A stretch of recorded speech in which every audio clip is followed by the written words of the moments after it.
বুবলি এত সাদা মনের মানুষ, এ কি বললেন শাকিব খান? হ্যালো ভিউয়ার্স, বিস্তারিত জানতে চ্যানেলটি সাবস্ক্রাইব করে সম্পূর্ণ ভিডিওটি দেখতে থাকুন। সুপ্রিয় দর্শক, ঢাকাই সিনেমায় বর্তমানে ব্যস্ত অভিনেত্রী ও অভিনেতা শাকিব খান ও শবনম ইয়াসমিন বুবলি, তাদেরকে নিয়ে সোশ্যাল মিডিয়ায় আলোচনার শেষ নেই। পাশাপাশি দর্শকদের প্রশংসা পাচ্ছেন তারা। তারা বর্তমানে একাধিক সিনেমার কাজে ব্যস্ত রয়েছেন।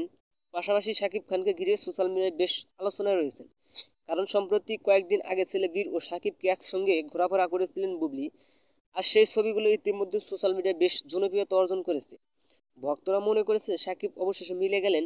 আর ভক্তরা এতে মনে করেছে শাকিব খান আমেরিকা থেকে আসার পর যে ঘোষণা দেয় বীরকে নিয়ে ঘোরাঘুরি করবেন, তা অবশেষে কথা রাখলেন। হঠাৎ বুবলিকে নিয়ে প্রশংসা করে যাচ্ছেন শাকিব খান। সাম্প্রতিক এক সাক্ষাৎকারে শাকিব খান বলেন, বেশ কিছুদিনের মধ্যে বুবলিকে নিয়ে সংসার শুরু করব। বুবলি এখন আমাকে অনেক ভালোবাসে। শাকিব খান আরো বলেন, বুবলি এত সাদা মনের মানুষ আমি আগে জানতাম না। বন্ধুরা, শাকিব খানের এমন কথা শুনে আপনি কি ভাবছেন সেটা ভেবে কমেন্ট করতে পারেন নিচে কমেন্ট বক্সে। ধন্যবাদ পুরো ভিডিওটি